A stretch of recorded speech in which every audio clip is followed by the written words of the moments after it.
ઉપદેશ સાર શ્રી રમણ મહર્ષિ કૃત પાના નંબર 10 પુરાવો છે.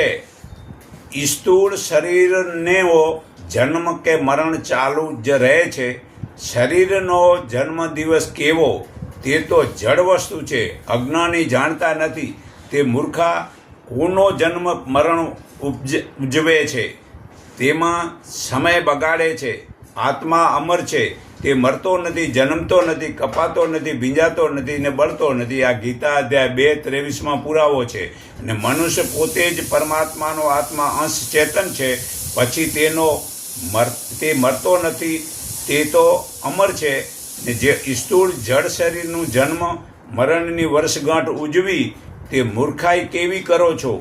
આત્મા જ્ઞાની આવું ખોટું કર્મમાં સમયને બગાડતો નથી, વળી ખોટી રીતે ધન બગાડતો નથી.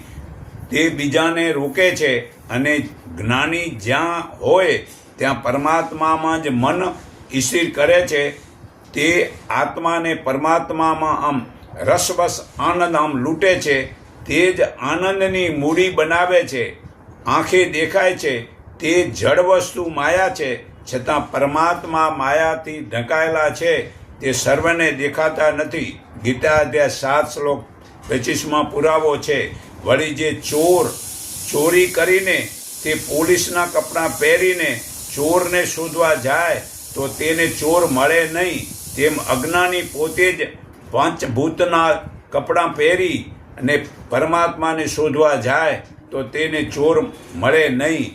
અજ્ઞાની લોકો દેવ દર્શન કરે છે, આ તિલક કરે છે, માળા ધારણ કરે છે, હરિકથા સાંભળે છે, ગુરુનું પૂજન કરે છે, જ્ઞાનીની સેવા કરે છે, અન્ન ધન વસ્ત્ર વગેરેનું દાન કરે છે ને સગાવાલાના વ્યવહાર કરે છે અને જગતને સાચું માને છે. તારું મારું, હું કરું છું, મેં કર્યું છે, મારા વિના નહીં થાય વગેરે અજ્ઞાનીના ધર્મ છે. આ મહાભારત પાના નંબર 731 પુરાવો છે. તો વર્ષગાંઠ ઉજવવી ગીતા, વેદ, ઉપનિષદ કોઈ પણ ધર્મના શાસ્ત્રમાં બતાવેલું નથી. તે તો વિદેશોની નકલ કરવી તે મૂર્ખાઈ છે.